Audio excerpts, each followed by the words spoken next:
Welcome to Soccer Morning on World Soccer Talk. Here's your host, Jason Davis. Here we go, Soccer Morning Wednesday.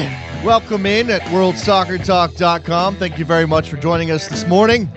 Man, we've got a big show lined up for you today. Some of the biggest stories in the world of soccer will be covered right here over the next hour plus. Let's start with our guests. Two very excellent guests, return guests to this program. Eric Gomez, who may have the record for appearances. He may have the Soccer Morning Caps record. I'm not sure what that is.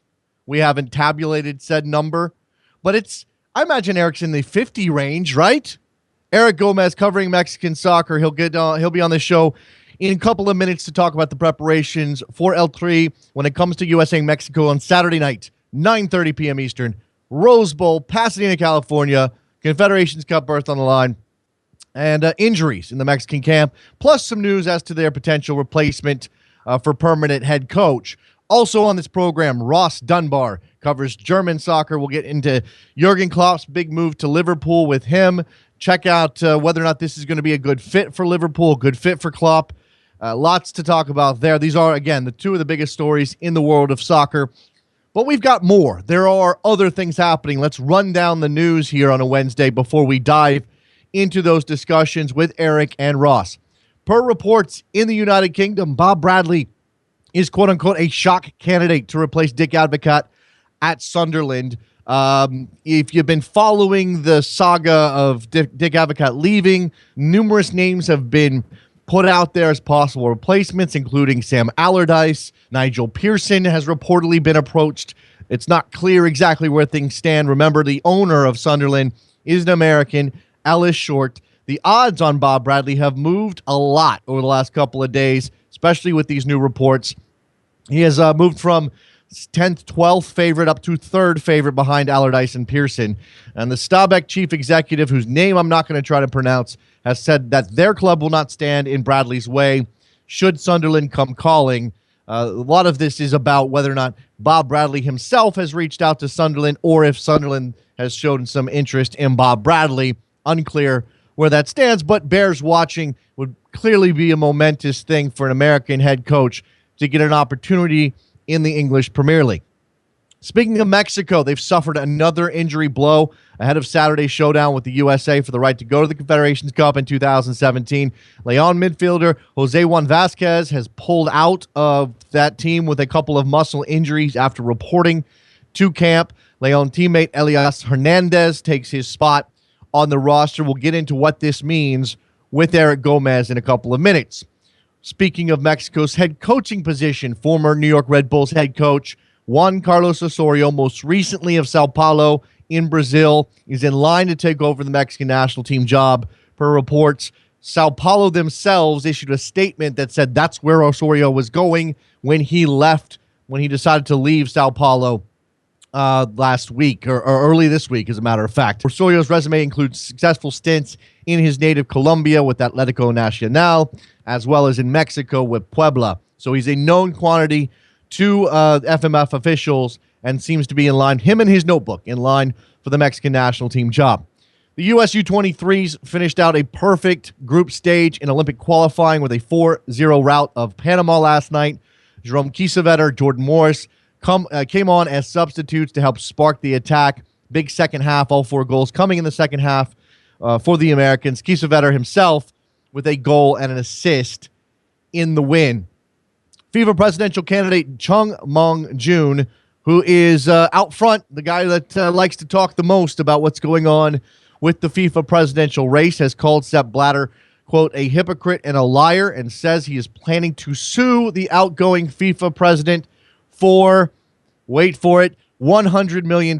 At least $100 million. His plan is to sue Blatter for embezzlement in Swiss court, and he pledges to turn over any damages to FIFA. That's an interesting development. Again, remember, we reported already that Chung Mong-jun says he's in line for a 19-year ban by the FIFA Executive Committee for things he believes were not illegal when he did them, which was back the South Korea bid in the World Cup and propose a plan to help fund FAs around the world.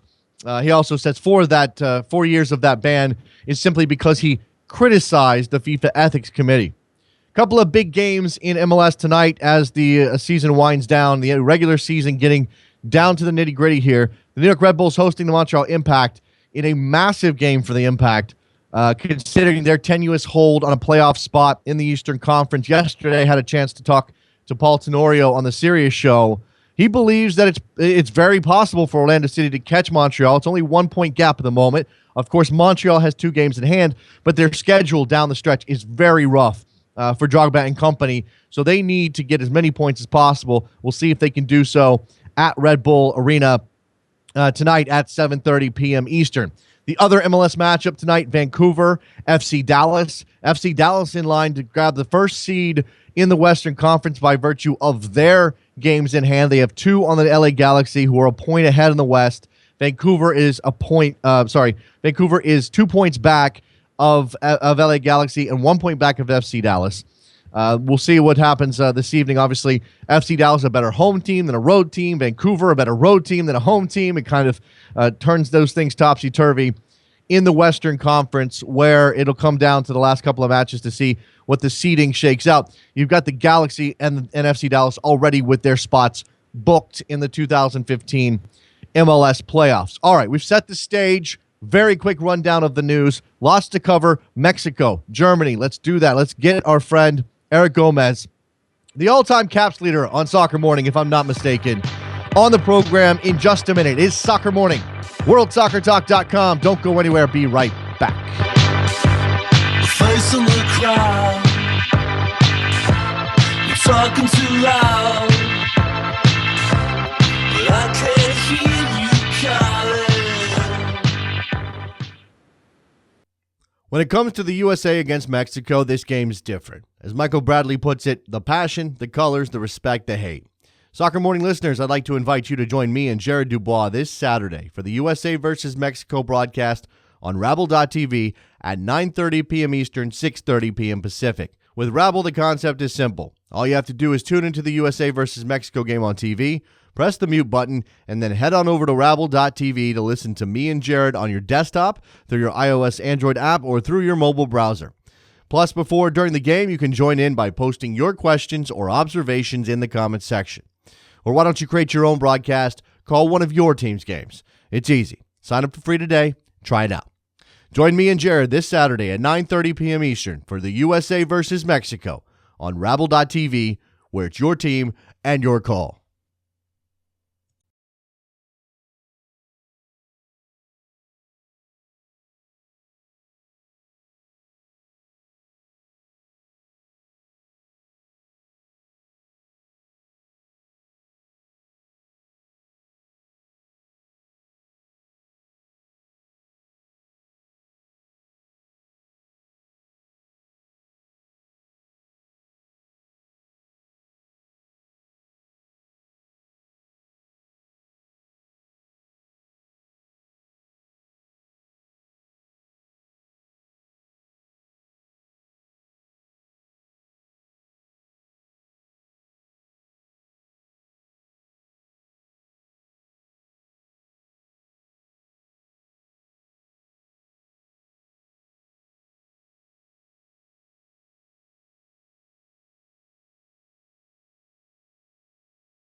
Welcome back to Soccer Morning on World Soccer Talk with Jason Davis. All right, we turn now to our good friend Eric Gomez. Eric Gomez 86 on Twitter. Talk a little USA-Mexico ahead of the big game on Saturday night. We'll do it from a Mexican perspective here with Eric. Eric, how are you, sir? Doing good. Just getting my bearings ready to travel to LA and cover that big game. You know, I'm extremely jealous. I saw Ivis Gullersep tweeted out yesterday that 700 people have been credentialed for that game with just as many rejections. That's that's quite Right. the showing for a contrived game. Let's be honest about that. Absolutely, but I still think that interest in this game will always be high. You know, anytime you get a United States versus Mexico game and there's something on the line, more so than a mere friendly. I mean, I've been to games that are mere friendlies between these two teams that have had a significant media presence. So, I mean, a Confederations Cup berth, call it what you want, give it as much importance as you want. I still think this is going to be a pretty big game for both of those teams. Now, so much, a lot of the discussion around the USA team right now is not really focused on the players. I mean, we know who Klinsmann's called in. There have been a couple of odd exclusions, but nothing groundbreaking. It's usually just about Klinsmann and his job prospects should he lose this match. Now, there's some defeatism in there, but I think a lot of people think the United States has a decent shot at this, of course, and part of that is because Mexico seems to be, in a bit of turmoil. We've got an interim head coach in Tuca Ferretti, and we'll maybe come to him in the coaching situation in a minute. But we also have a roster that's a bit in flux because of ins and outs with injury. The latest news is Vasquez having to pull out of this. How big of a deal is that? Well, Vasquez is one of Mexico's best holding midfielders, bar none. So I think that losing him, and given the fact that he would have been considered for that starting 11, I mean, he wasn't a shoo-in by any means, but I still think that he would have been a great addition to that squad, given the fact that the United States loves to counterattack, loves to play Mexico on the break. Vasquez is one of those players that is never going to be surprised by one of those tactics. So losing him is a pretty big deal.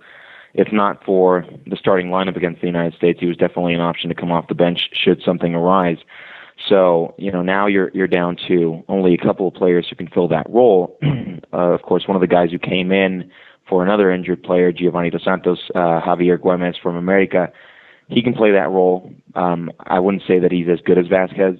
Another guy who's definitely as good as Vasquez, but going through a bad spell at the moment is Hector Herrera over at Porto, who has pretty much been benched at this point by his club, but is still, I would say, one of the top 3, top 5 players for Mexico talent-wise.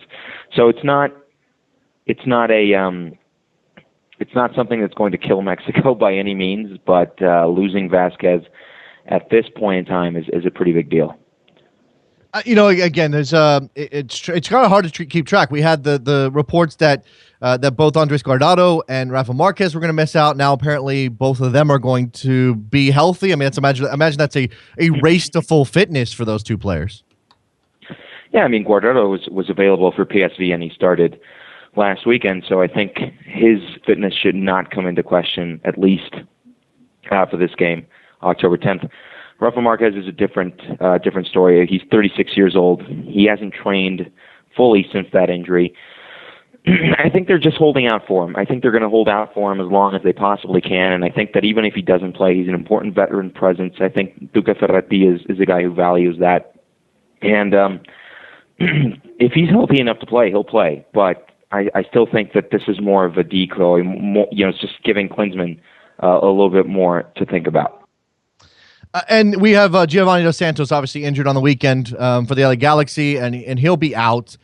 You mentioned his replacement on the roster, but I think what is more of interest to U.S. fans, and obviously something that Tuca Ferretti has to deal with, is just replacing that dynamism that Gio brings. And I'm not think Gio was guaranteed to be a starter necessarily, but we know what he can do when he's on the field. Absolutely, and I still think that losing Giovanni Dos Santos for any game, when you're the Mexican national team, is a big deal. He usually comes to play. He's a player who is able to open up the field, and I think now fans of MLS have been able to watch that firsthand. When he's at his best, he's damn good. But he is a pretty inconsistent player, and that is no knock on him. I think that's just taking a look back at his career, not just for Mexico, but at the club level as well. But he's shown up for Mexico in big games, and the United States men's national team fans certainly know about that. I mean, that 2011 goal has been played about 11 million times this week, both on Mexican and American TV and on the internet. But you still have a pretty good offensive roster left. You still have pretty good players to choose from. You've got Carlos Vela, you've got Raul Jimenez, you've got Chicharito, of course, and then you've got Tecatito Corona, who has just been absolutely on fire for Porto, both in the league and in the Champions League. So they lose a lot with Giovanni being injured, but they still have a pretty good group of players to choose from. Yeah, I think Tecatito is the guy that makes everybody in American colors quake in their boots a little bit. He's the incredibly talented player. We've seen what he can do, and I imagine that Klinsmann will have to account for him somehow. Losing Dos Santos a blow, but certainly not the kind of thing that would prevent Mexico from winning this game. So again, sort of in the preparation here with the ins and outs, with Vasquez having to leave, with the replacements coming in, Elias Hernandez, I know has been added. Where do things? I mean, how do you feel, and how do you think Ferretti feels about the team at this point in terms of just getting ready for that match? Yeah, I think even considering the injuries, Ferretti knows that he has the best available team. He has two of Mexico's best players who have assumed leadership roles for the past decade or so, Rafael Marquez and Andres Guardado. Guardado is a shoe-in to play, and he'll definitely start. Marquez, of course, we went over it. Offensively, there's a lot of firepower there, even with Giovanni Dos Santos out. And even in the midfield, you lose a guy like Gallito Vasquez, but you still have Hector Herrera, who can definitely give you a great game, given his talent level. So I don't think that he's Tuca Ferretti is stressing this too much. I think that he knows that he has the best team available to him, and I think the one thing that I would kind of point out is not necessarily odd, but definitely worth looking at a second or two, is Mexico will have one day to train and to be in Los Angeles before the game, which is October 9th. They've been training this week in Mexico City. You know, obviously there are certain advantages to that with the altitude. You're better going from a high altitude to sea level at any point in time if you're a soccer player, but it still frightens me a little bit that Mexico will only have 24 hours to kind of look at the pitch, look at their surroundings, and get ready for that game. They have a great medical staff, but there's always a risk when you fly into an important game like this with just 36 hours before kickoff. So that's something that I would look at. But in terms of the training, in terms of the tactical arrangement, it's going to be a 4-4-2. Tuca Ferretti is not going to surprise anybody there. I think what we can look at in terms of a tactical surprise, or maybe players being deployed in different roles a la Jurgen Klinsmann, would be with Hector Herrera, with Andres Guardado, and maybe even Tecatito Corona. Tecatito Corona has been used mainly as a winger, but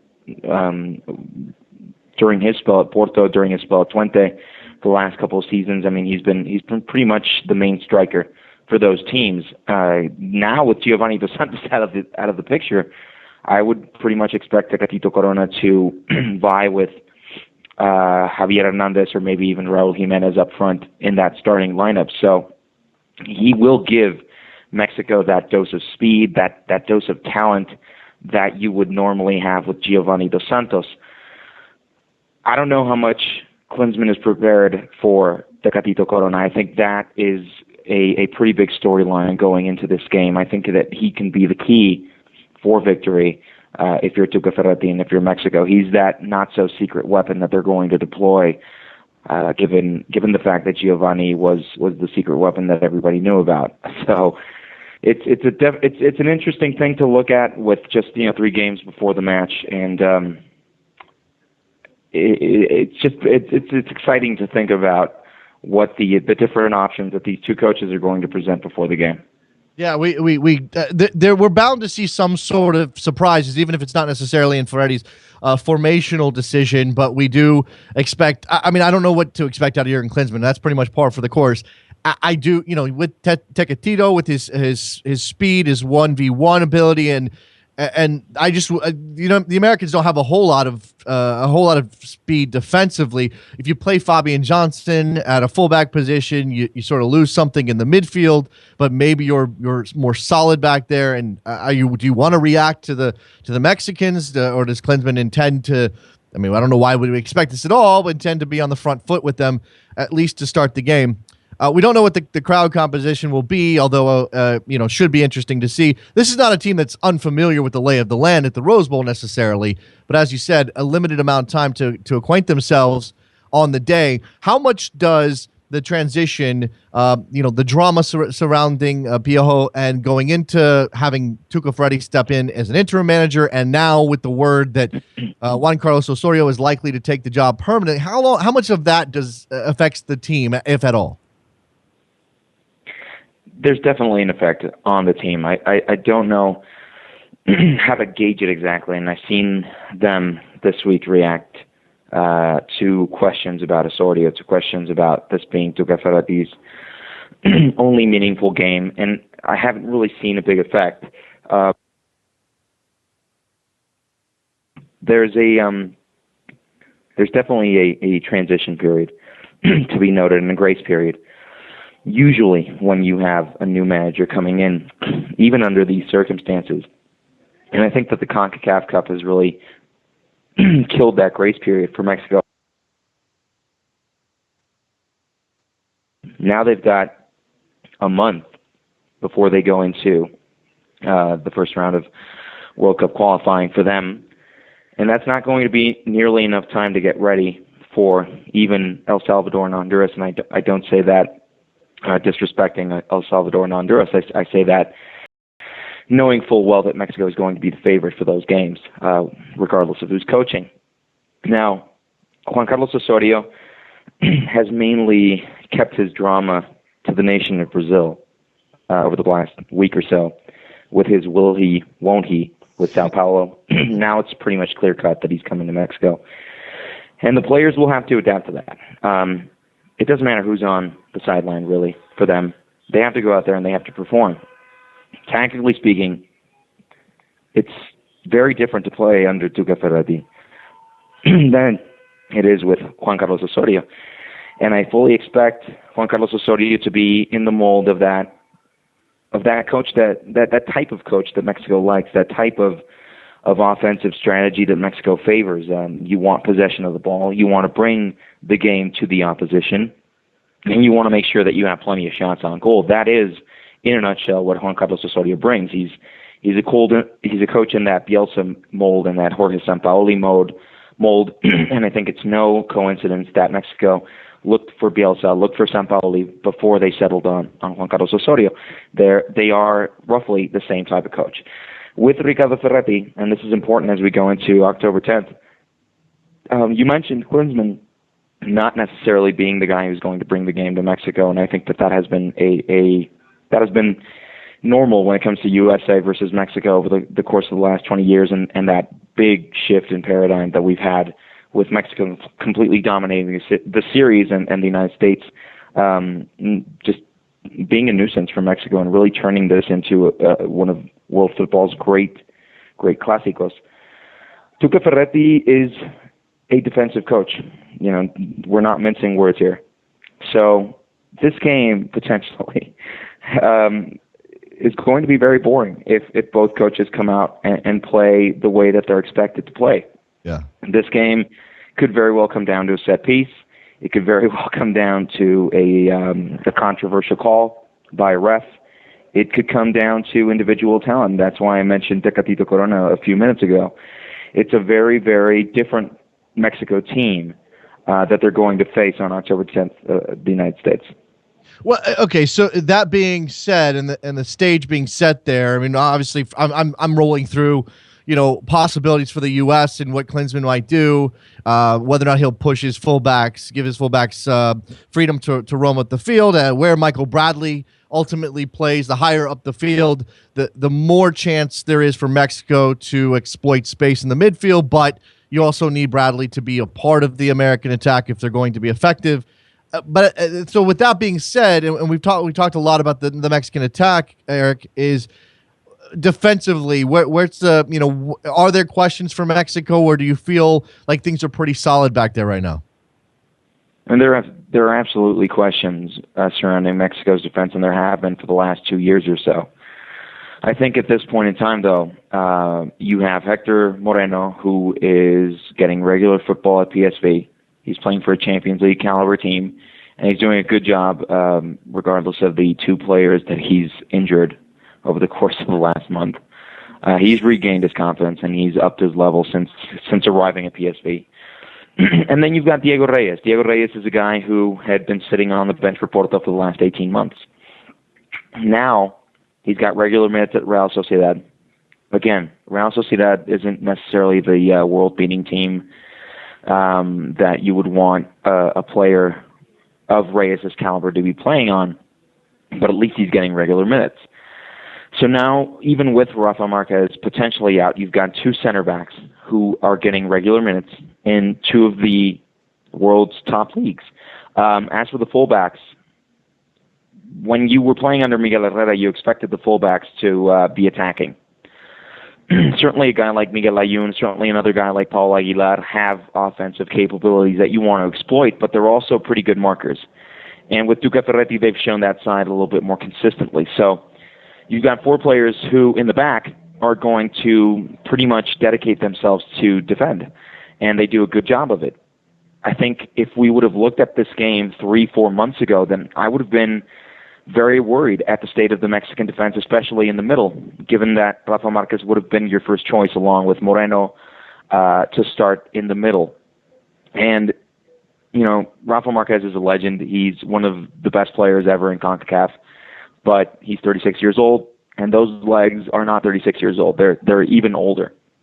So I think it might actually be somewhat of a boon for the United States if he does end up starting. At this point, it's 50-50. He might just be there for the mind games. He might just be there for the leadership aspect and the calming presence of having Rafa Marquez mentor your younger players. But that is one of the big question marks as we move forward. Tuca Ferretti is a guy who will train with his starting lineup about 48 hours before the game. So I think on Thursday we'll know if Rafa will be starting or not. Okay, so we'll get as per the Piojo regime some advance notice on who Mexico will start, while Jurgen Klinsmann waits until the last minute to let anybody know what's happening. Right, and Piojo did it 24 hours before. I think Tuca's not going to come out in a press conference and say, "This is my starting lineup," but you will see it. You will see it on the pitch. He likes to train with his team with a little bit of anticipation, and he usually doesn't make any last-minute changes, barring injury. So you'll know. I mean, I don't know if I don't think I'm tipping Jurgen Klinsmann off. I think Jurgen Klinsmann is a guy who does his homework and who knows a lot more about Tuca Ferretti than he wants to let on. But that's pretty much the MO with him. You'll know on Thursday whether Rafa Marquez will start or not. So I'm tipping some of my colleagues who are already scouting the United States. If they find out that Rafa is in that first team scrimmage, then you've got 36-year-old Rafa Marquez starting against the United States. So we'll see what happens. What happens there, Eric? Just in general, in the state of this rivalry, as you said, it's one of the great. I certainly believe this, and I'm as biased as you are. One of the great international clásicos available. But I don't know. I feel as though things have cooled a little bit, and this tends to happen over time.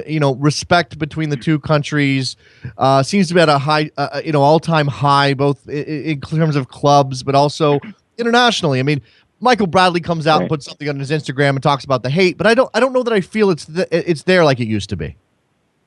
Yeah, it's a little bit more manufactured, you can tell, and I think part of that has to do with the fact that at no point in time before this game and the circumstances that we lead up into that game with, at no point in time has there been so much respect for the U.S.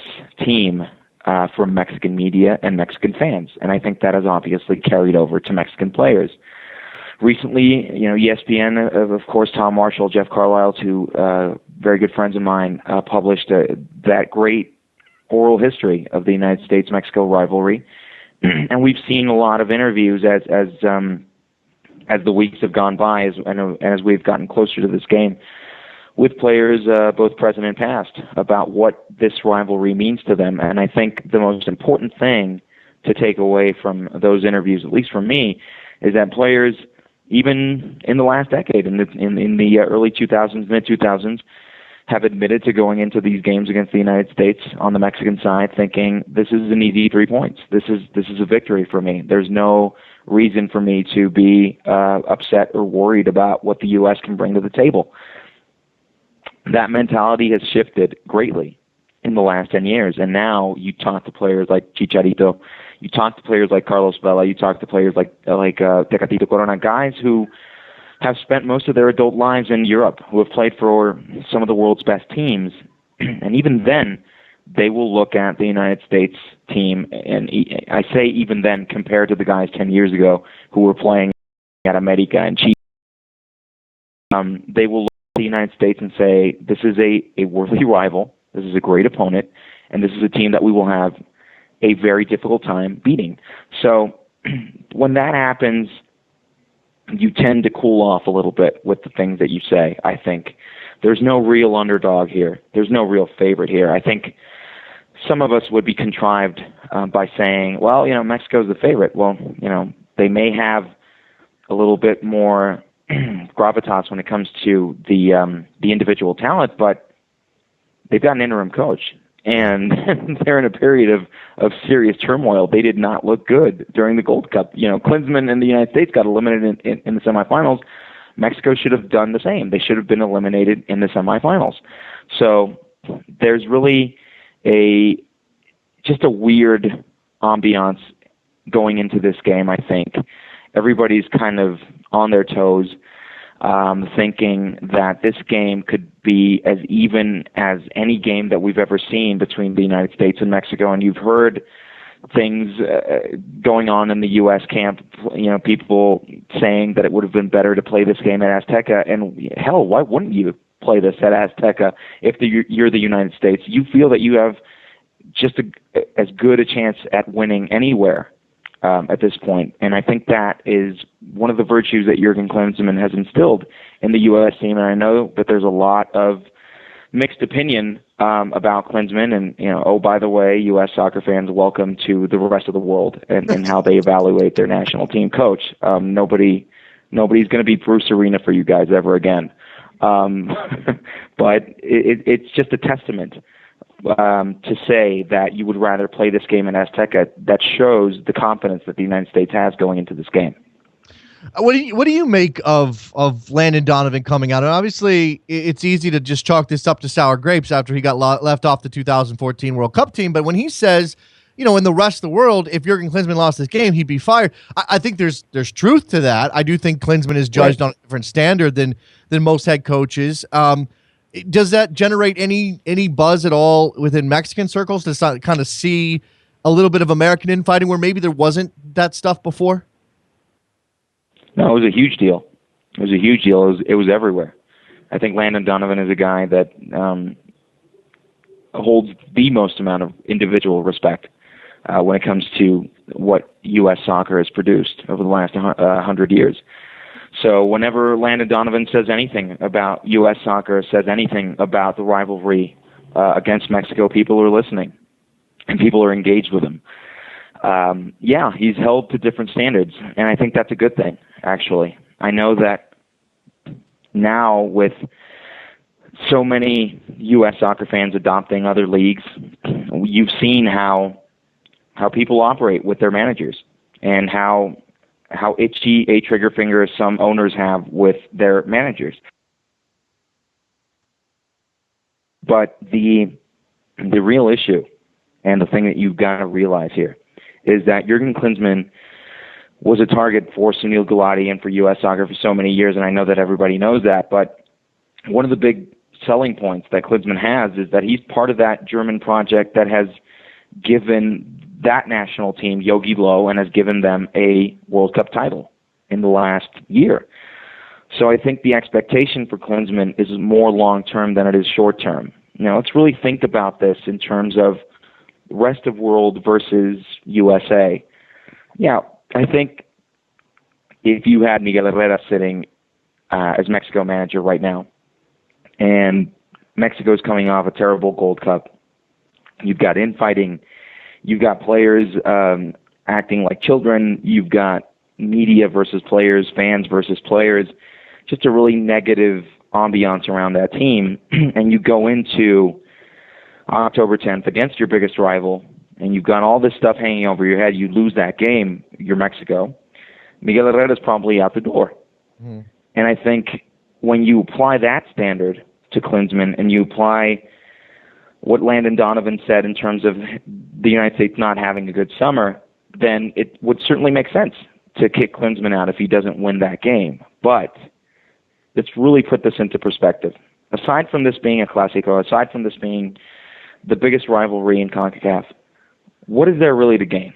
A CONCACAF, a Confederations Cup, spot in Russia 2017. What does the Confederations Cup give to you as a footballing nation, as a soccer nation? Very little. It gives Fox an opportunity to broadcast 3-4 games in the summer of 2017 and make a lot of revenue, which is the same in Mexico if you're Televisa and TV Azteca. But other than that, you maybe play Chile, which is a great team, but is not Brazil or Argentina. Right. You maybe play the winner of the 2016 Euro, which, again, could be anybody at this point. But, let's say it's Germany, or let's say it's Spain, or let's say it's, even a team like Italy or France. Those are really good teams, but it's nothing more than one or potentially two matches against very, very good teams, because you've also got the OFC title holder, and you've got the AFC title holder, and the African title holder as well. So it's not the World Cup, and it's not a showcase against the best. It's not a tournament that is going to create a lot of pride if you win it going forward. It's a great moment. Mexico certainly has their great moment in 1999 when they beat a U23 Brazil with Ronaldinho, and they won the Confederations Cup at home.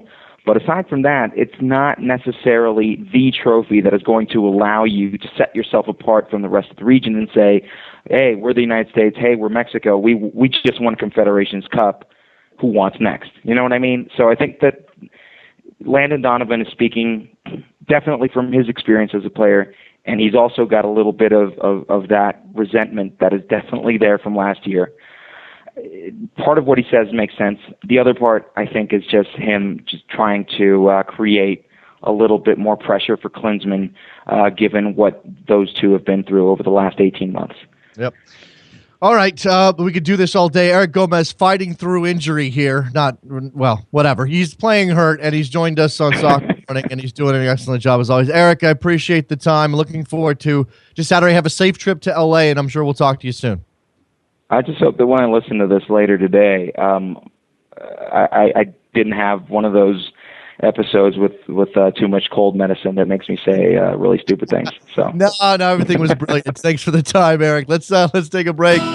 When we come back, we'll shift over two topics in Europe. Jurgen Klopp moving from Germany to Liverpool with Ross Dunbar. Don't go anywhere. Soccer Morning, WorldSoccerTalk.com.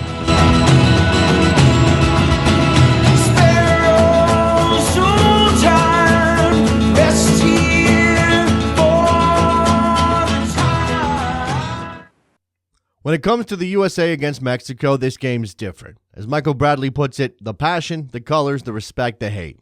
Soccer Morning listeners, I'd like to invite you to join me and Jared Dubois this Saturday for the USA versus Mexico broadcast on Rabble.tv at 9:30 p.m. Eastern, 6:30 p.m. Pacific. With Rabble, the concept is simple. All you have to do is tune into the USA versus Mexico game on TV, press the mute button, and then head on over to Rabble.tv to listen to me and Jared on your desktop, through your iOS Android app, or through your mobile browser. Plus, before or during the game, you can join in by posting your questions or observations in the comments section. Or why don't you create your own broadcast? Call one of your team's games. It's easy. Sign up for free today. Try it out. Join me and Jared this Saturday at 9:30 p.m. Eastern for the USA versus Mexico on Rabble.tv, where it's your team and your call.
Welcome back to Soccer Morning on World Soccer Talk with Jason Davis. We are back on Soccer Morning on a Wednesday, and now we turn to topics in Europe, specifically topics on Merseyside, but we're going to do it through a German lens with our friend Ross Dunbar, who covers German football. He happens to be stateside at the moment, which is excellent for the timing of this discussion. It means we're not interrupting anything late afternoon. Ross, how are you?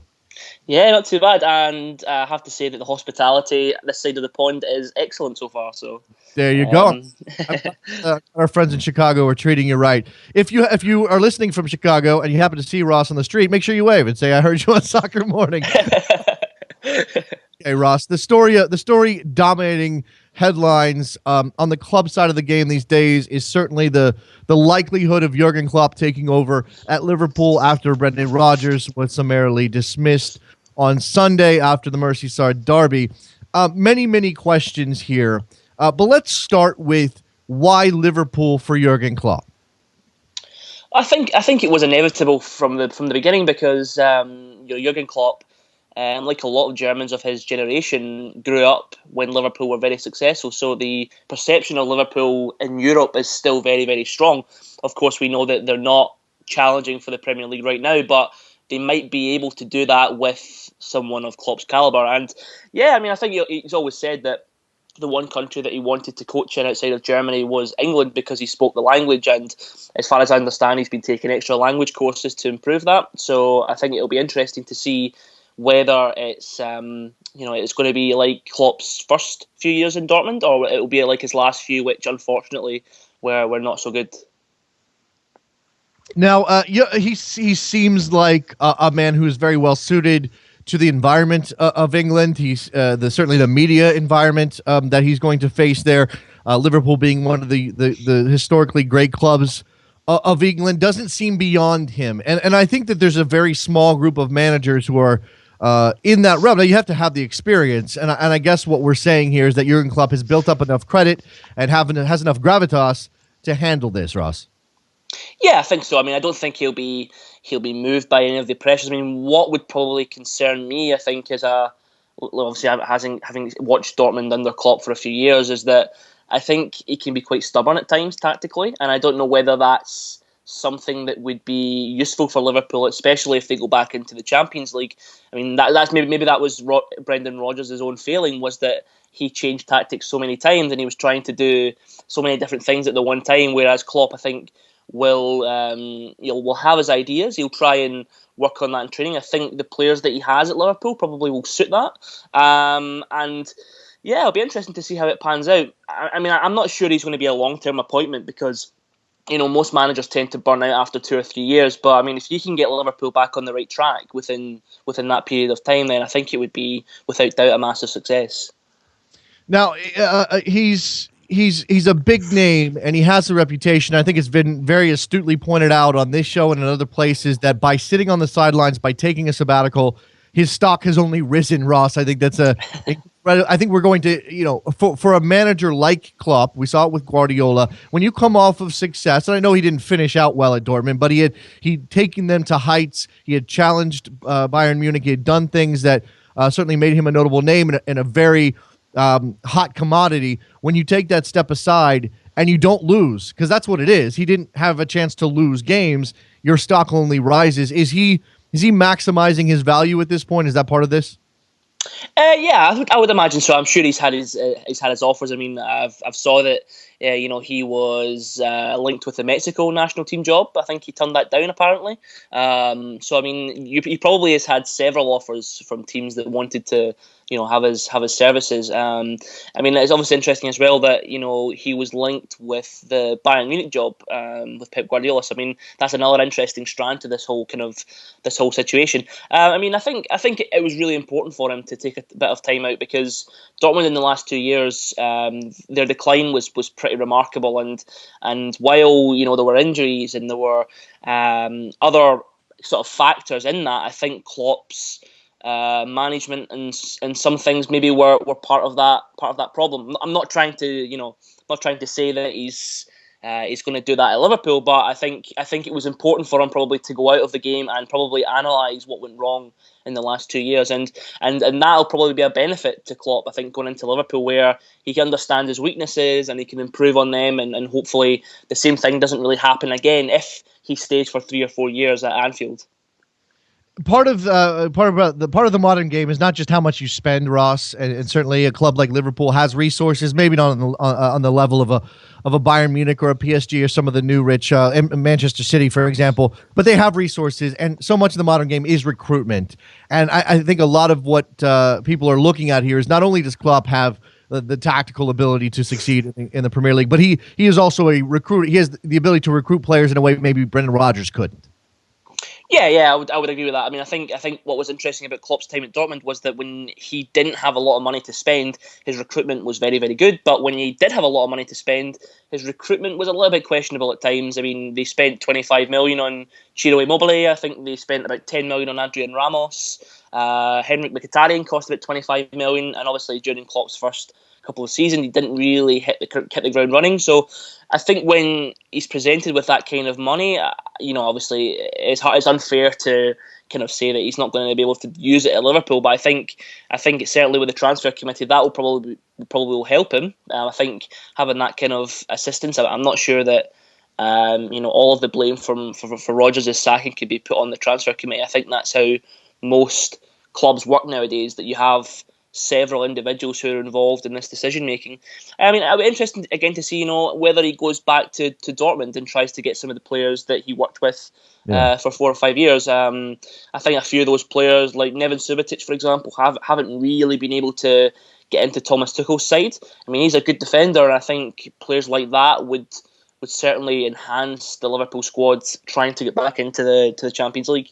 That's it's a radioactive name around these parts. I'm just kidding. I'm over it, but a lot of people are not. Okay, so he steps into a Liverpool job. This, I don't.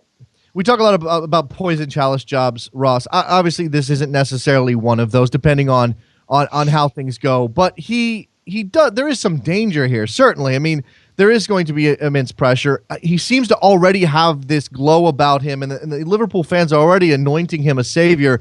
And I think that can be dangerous when maybe the expectations don't necessarily rise to the level of win the title, succeed in the Champions League, but they're going to expect something fairly quickly.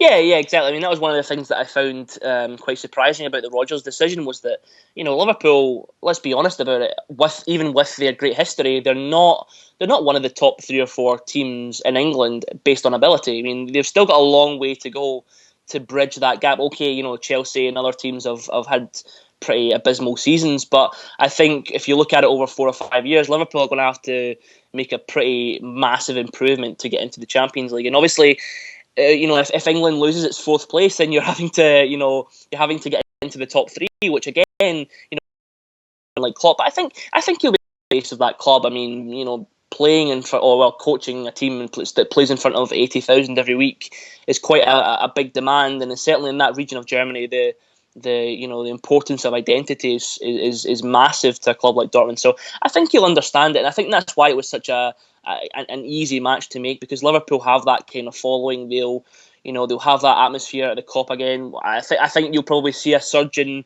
interest in the club, and I think, I think we have to be realistic. I think it's not going to happen overnight.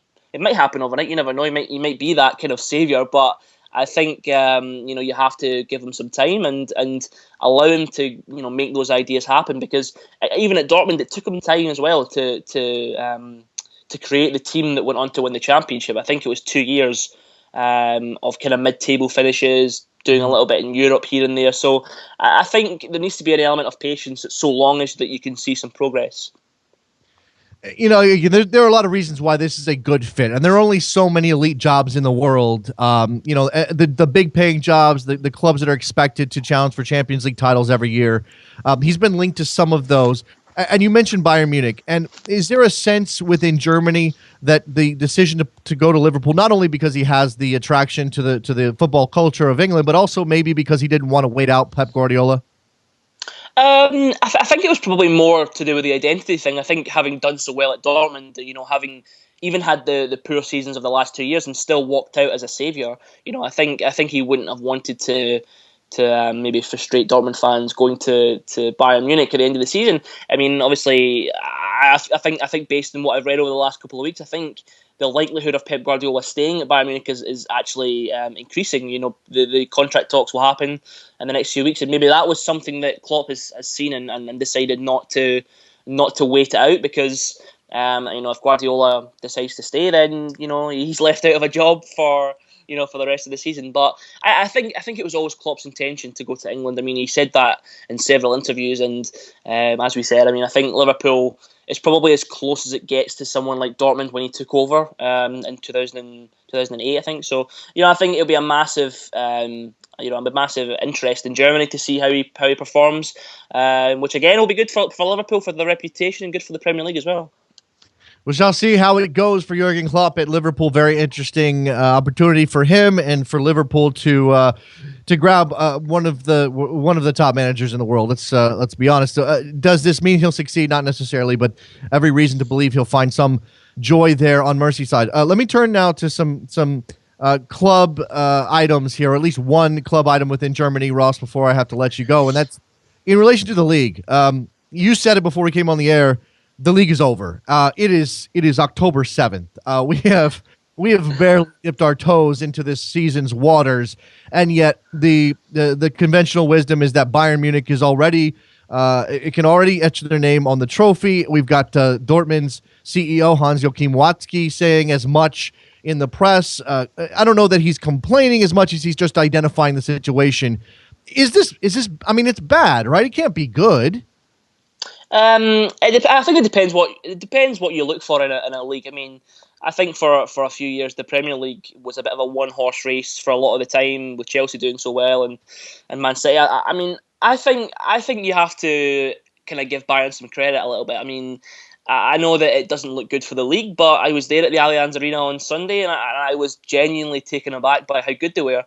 It kind of changed my perspective on whether Bayern are serious Champions League contenders. I think the way that they've dispatched teams in the Bundesliga this year, Leverkusen for example, is really impressive. You look at the improvement in someone like Lewandowski.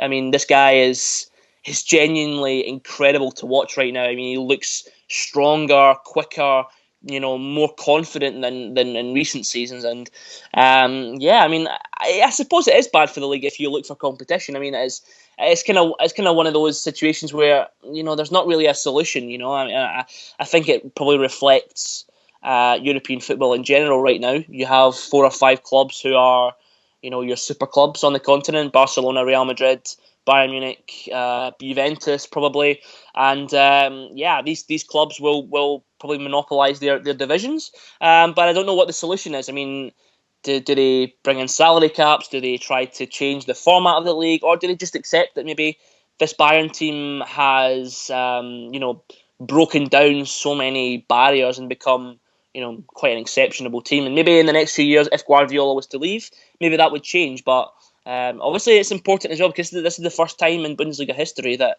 a team would go on and win the league 4 years in a row. So, I mean, this is kind of unprecedented dominance for Bayern Munich in Germany. Yeah, I guess it is a little bit of a seesaw between greatness and obviously, as you said, sort of the 1% of Europe is being consolidated consistently year over year. It's not that long ago that somebody else won the league, but at the same time, there seems to be at least some movement, and I'm not saying that it's a predominance. I'm not saying we're going to reach a tipping point anytime soon, Ross, but there seems to be some movement within Germany and a couple other places around Europe for leveling the playing field a little bit, at least. And I think Oliver Bierhoff had some recent comments, which fall in line with some other things I've heard where, just a general sort of moaning about this and saying we might want to consider salary restrictions or I know it's anathema for a lot of people, but salary caps in order to make the leagues more competitive. Now, I think that actually ends up pushing the big clubs, the massive clubs, out into a European Super League eventually, but that might not happen anytime soon. Is there whether or not it happens, is there real actual talk, or is this just the musings of some bitter people? I think you hear salary caps being brought up every so often online and in the media and whatever. And I mean, I'm not sure if it's the definite solution, but it wouldn't surprise me that Germany would try to do something like that because German football already has its licensing restrictions anyway. So clubs have to financially meet certain criteria and they have to submit financials to the league and all that kind of thing. So there is already that kind of financial regulation happening in Germany. It's just whether there would be a movement to have such a restriction on salaries and whatnot. And the thing that I think the really kind of worrying thing for German football fans about Bayern Munich is that they're not bankrolled by some foreign owner like in England. This is a club that's been incredibly well managed over the last 20 years, and Uli Hoeneß once said that he wanted somebody to talk about Bayern Munich every single day publicly. He wanted Bayern Munich to be the big thing in Germany, and clearly they are. For me, I think personally, I think the other teams have to improve. I think you look at a team like Wolfsburg, for example, who really should have been title contenders this year, but their handling of the De Bruyne situation for me was really poor. They allowed it to drag on early on in the season. They dropped a couple of points. They let it drag out until the end of the window, and then their replacement was Julian Draxler, which seemed to me quite a lazy signing, and he's clearly not anywhere near as good as De Bruyne either. Dortmund over the last few years have spent badly. So I mean, I think a lot of the teams have to get better, and that's the reality. I mean, I don't think the German Football League, the DFL, would want to hold Bayern back because they want to be successful in the Champions League, which is obviously the number one priority, and they want to market the league internationally. So you have to have that element of star quality. If they want to broadcast in the United States, for example, or in China, they want to have a team that is in the last few rounds of the Champions League, and this was the problem. 10 years ago, they weren't getting to this stage. The league was competitive, but they weren't good enough to get to the last four of the Champions League. So it's a bit of a catch-22 situation. Do you increase the competition by bringing the quality down, or do you do it vice versa? I don't think it's an easy situation. No, certainly not. They can't. They're unlikely to do anything within Germany that's going to impact, as you said, their Champions League fortunes, which means it would have to be in concert with pretty much everybody else in Europe. And as we know, getting everyone in Europe on the same page is literally impossible. So I don't know if there is a solution. I don't know what it is, and maybe it's not enough of a problem to merit one. Quickly here, you mentioned Wolfsburg. I would be remiss if I didn't ask you for your perspective on what the Volkswagen controversy here in the United States with the EPA violations, and obviously the shakeup at Volkswagen itself. Well, what kind of impact that will have on Wolfsburg, which, while, as you said, the licensing restrictions and the ownership restrictions of Germany notwithstanding, is ultimately a company team in a lot of ways. Yeah. So to kind of explain, I mean, Wolfsburg was a city that was created for Volkswagen, the car manufacturer, and Wolfsburg is basically a workers' team. So I mean, if you have a workers' team for your company in the US, it's exactly the same thing. Apart from in the 1990s, Volkswagen decided, okay, let's put some money into the team, and they brought in a sporting director, and their success was pretty rapid. They got to the German Cup final, I think, in about 1994. That was the first kind of major success for them, and then obviously they've gone on to win the championship in 2009, got into the Champions League, and now they are undoubtedly one of the strongest teams in Germany in terms of the players they have. I mean,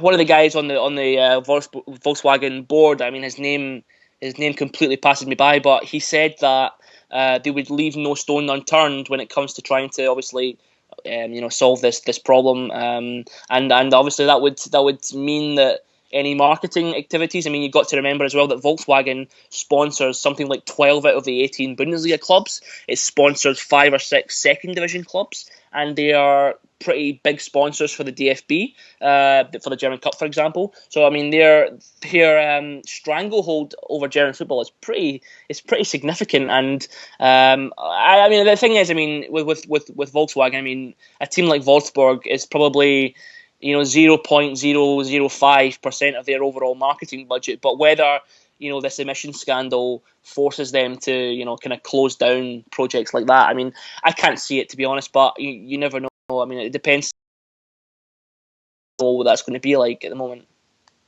Ross Dunbar, Russ, and some other places, and he's in Chicago enjoying the American hospitality. I wish you a good trip, Ross, both in Chicago and then when you make your way back to Europe. Thank you very much for the time. Great stuff. Cheers, thank you. It's always a pleasure.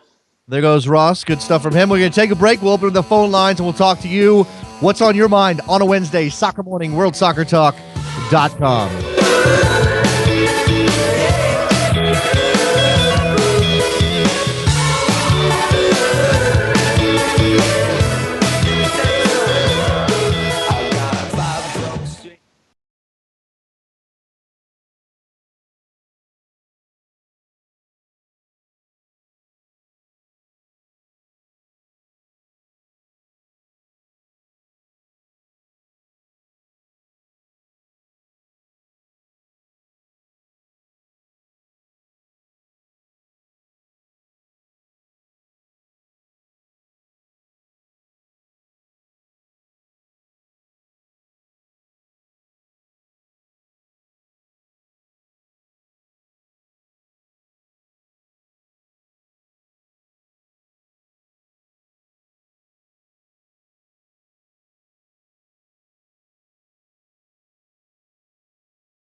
Welcome back to Soccer Morning on World Soccer Talk with Jason Davis. We're back on Soccer Morning, and the phone lines are open, 646-832-3909. So go ahead and jump on in. Let me know what you want to talk about ahead of USA-Mexico on Saturday. Couple of MLS games tonight.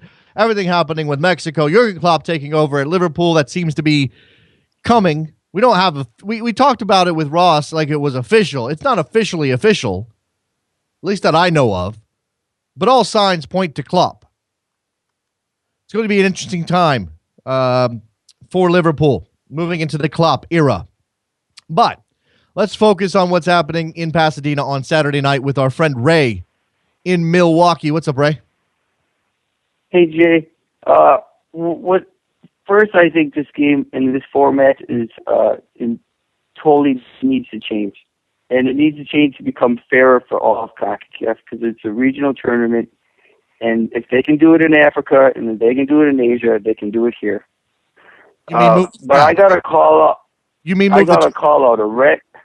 Okay, go ahead. I got to call out a red head, a big head, and a bald head because they've been very vocal on a lot of other issues about corruption in this sport, and yet if the shoe was on the other foot and all three of these games were played outside of the United States, they'd be much more vocal about the format change. Okay, when you say format change, do you mean where these games are happening? What are you talking about necessarily? What three games, Ray? The two Gold Cup finals. First of all, the first one automatically has to take a weaker team because you're taking your strongest team to this Confederation Cup, which is ridiculous, you know. So, and then yes, right, and then where the games are played as well. The fact is that this is always going to be played here in the United States, and it favors two teams, really, Mexico and the United States. But the problem I have, too, is when people go out here and say that, well, this is a home field advantage for the Mexicans because there's so many Mexican fans, I think you're really downplaying the home field advantage that Estadio Azteca presents. And that if you look at most finals are played on a Sunday afternoon, which, like, Mexico hasn't lost a day game in Azteca, like, never. The games that they have lost have been night games.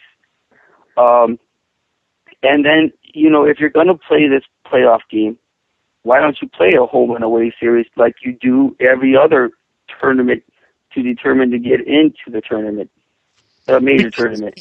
No, Ray, you've got good points. I got a ton of people waiting online, so I'm going to let you go. But you got good points. The format of the Gold Cup, the format of the Confederations Cup playoff situation that's been created for this, the fact that, as Ray says, I mean, there are a lot of things not to like here. I think he was talking about Twellman, Lawless, and Friedel, right? But look, I think everybody is aware that the Gold Cup format is not the best thing. It's just not. Daniel, Atlanta, you're on the air.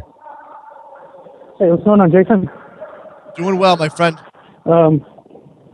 Yeah, I just wanted to chime in about the national team. That I'm hoping that they win, and that the U.S. national team boys, man, the U23s, man, they're doing well. Yeah, they are. They're doing well. They have to win one more game to get qualified, but they look pretty good. They obviously needed Kiesewetter and Morris to come on in that game last night. I actually watched a little bit of that. Andres Cantor on the call. Fantastic. They needed that addition of attacking prowess to get over Panama. They didn't look good in the first half. They had trouble with connecting some passes in the final third. But there's talent enough there. And they're doing this in a very professional manner, which is definitely a contrast to 2012. It's a breath of fresh air. Exactly. And when it comes to Liverpool, I blame Fenway. I will always blame Fenway for how they're doing the whole Liverpool situation. Okay, but they're definitely better than Hicks and Gillette. We can agree on that, right? Right? Yeah. Oh, I guess. I mean, yes. I still wouldn't like an American group owning something that isn't American. You get what I'm saying? I guess. Daniel, I'm all ready to give you by the way, you've been a regular caller for a long time. I don't know if we've heard from you in a while. Was all ready to give you a shirt number. Do you want one? Sure. What do you want? What number? I want 68. That's an incredibly weird number, but I'm going to give it to you. Appreciate the call, Daniel. Good stuff. No problem. See you later. There goes Daniel in Atlanta. All right, we got a bunch of calls here. We'll stick around until we can get through most of you guys. We'll have to cut it off at some point. Richard in Philly. What's up? Hey, Jason, what's up? Going well. Number 21, Richard in Philly. What's going on? Yes. I was having one of my problems is I like the idea of the CONCACAF, but I think I can't get behind the meaning of it, mainly because it seemed like the more it came out, the more it seemed like this was just nothing more than another CONCACAF cash grab that they decided to do, along with the Copa America and we had the Gold Cup for 20 years, Confederations Cup for 20 years. Now they decided to have a playoff game. It just it's nothing more. It's completely contrived to make cash. I think everybody's aware of that. That doesn't necessarily eliminate the possibility that it has meaning, but I think it definitely takes away from it. And as Ray in Milwaukee was saying, it doesn't seem right. He said, "Oh, why not play home and away 2-leg series?" The reason you don't do that is because you don't have the big set piece moment. Maybe you get to sell out 2 games, but you don't have that big set piece moment. It doesn't drive up the television rights as much. I think, clearly they want they want to maximize the fact that there's an American fan base and a Mexican fan base that they can leverage in one place. I mean, yeah, I'm with you, Richard. It doesn't feel clean.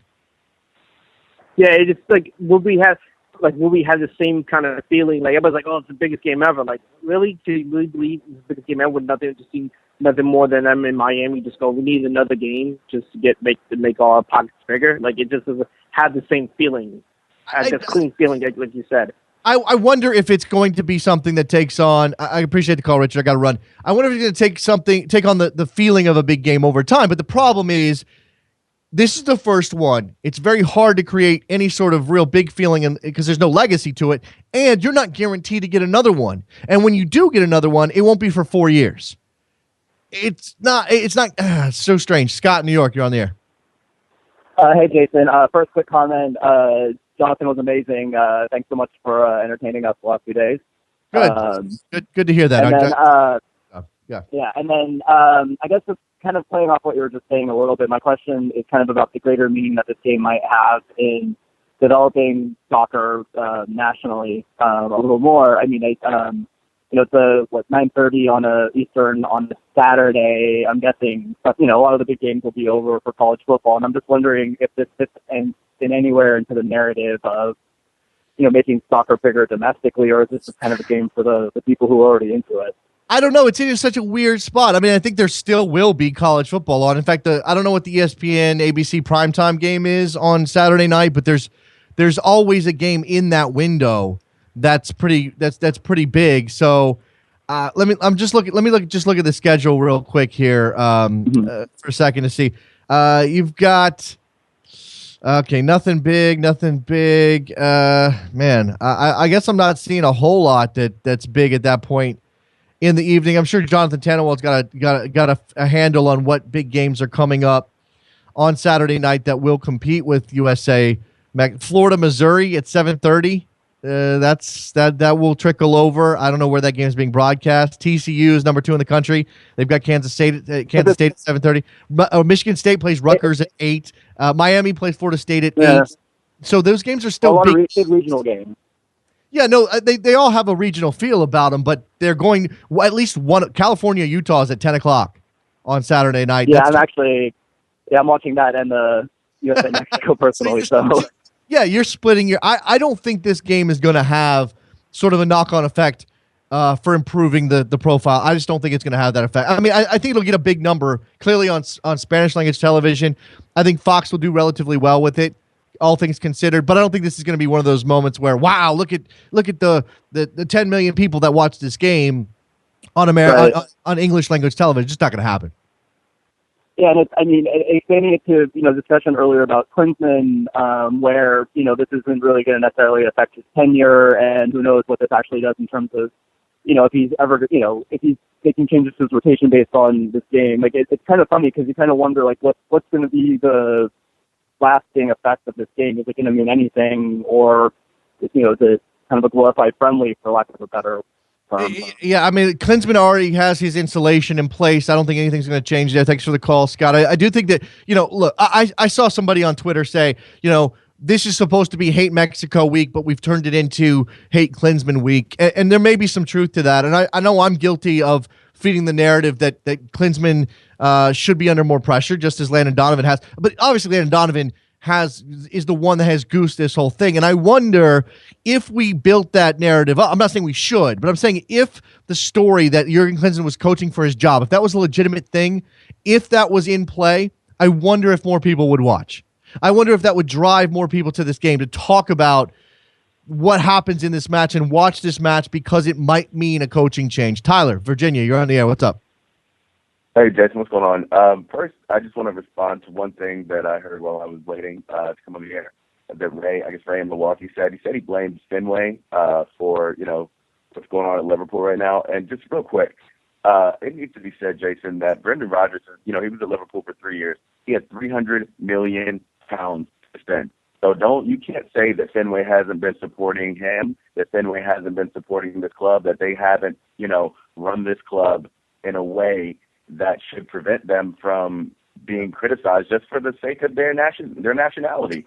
But let me just say, let me say that was Daniel in Atlanta who said that. And while I agree with you to a point, I do think that Fenway has had trouble instituting their policies in an efficient manner. I think their message has didn't necessarily have give him the necessary authority, while at the same time, look, you could dump money into a project that obviously helps, but you got to still at least have some sort of idea how you're going to get where you want to go.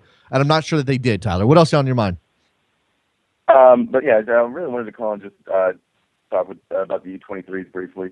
I heard you say that that you were kind of pleased that they had been kind of going about their business in a more professional manner, in comparison to the last Olympic cycle, which I agree with 100%. But one thing that I'm still kind of wondering about, and we won't know until they play like a Mexico or something like that, but how's this team going to stack up against better competition? Because it's really encouraging to see that they've handled their business and taking care of the teams that they're supposed to beat. Because obviously, like I said, that didn't happen back in 2012. So right now, though, I take all this success with a grain of salt, if you will. Okay, because fair. They still haven't played anybody. Sure, fair enough. They've only played the teams in front of them. We can't judge them.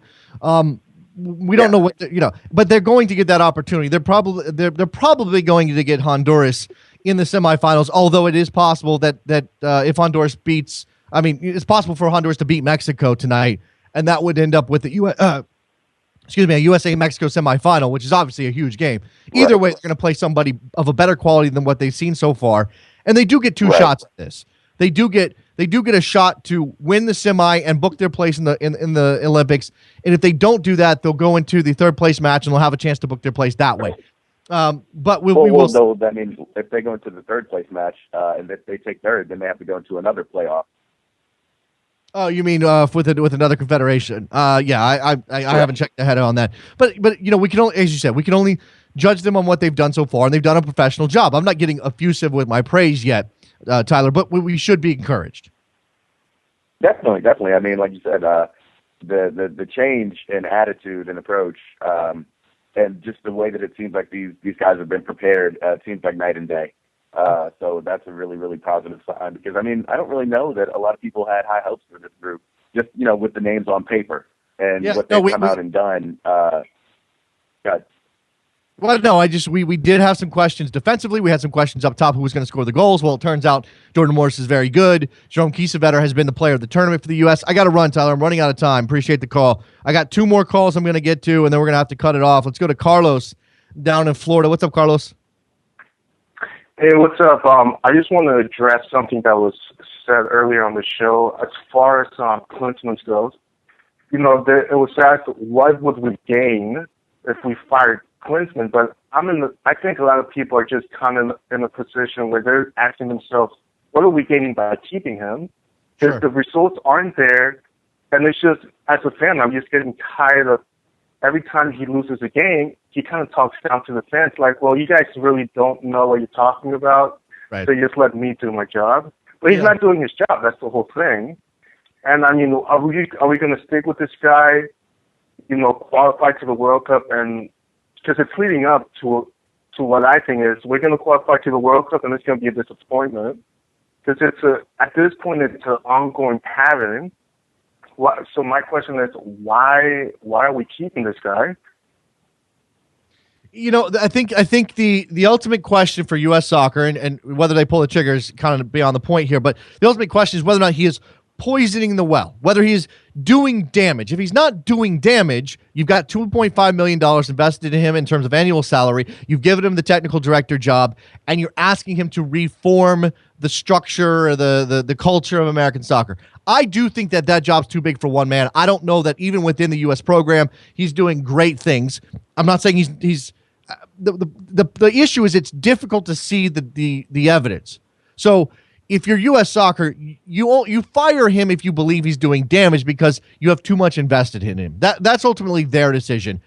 I'm not even advocating for him to be fired if they lose on Saturday necessarily, unless the entire team has turned on him, unless there's some sort of mutiny, unless the result. Thanks for the call, Carlos. I gotta go. Unless the result is so damaging to the future prospects of the team and the confidence of the team that you are risking further failure and regression. And I don't know that. Are we there? Is that where we are? I question whether or not he's delivering on his promises, but that's a very different question than saying fire the man. Let's go to Mark Fishkin. Hey, Mark. How are you? I'll talk very quickly because I know I'm your last caller and you've got very, very lot of things to do. I just want to mention you haven't talked today about the two very important MLS matches. Red Bulls hosting Montreal and Vancouver hosting Dallas. I mentioned them off the top of the show, Mark. I haven't had a chance to dive into them. I think this is huge for Montreal. The more I look at this schedule, the more I do think it's possible for Orlando to catch them.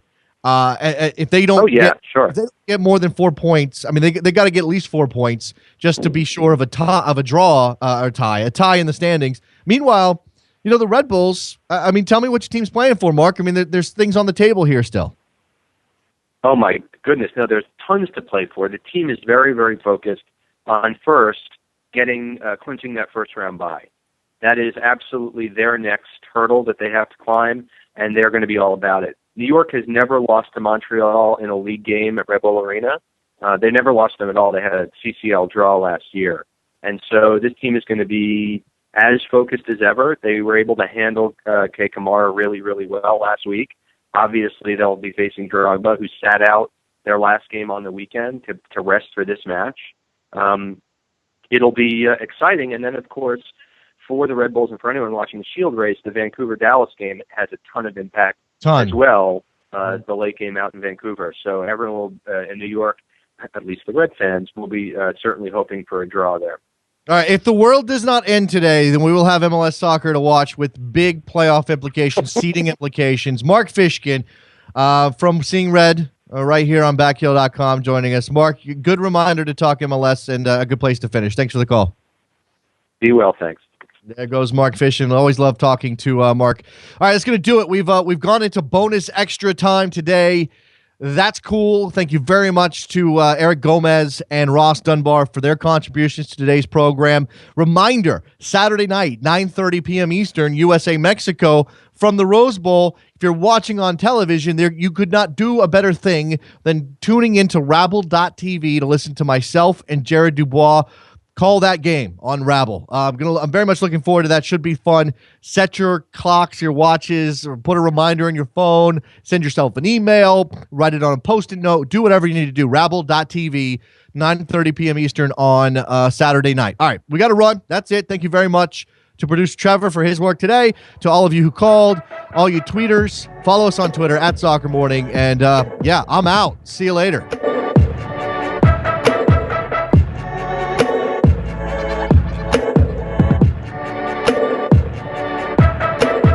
Did my invitations disappear?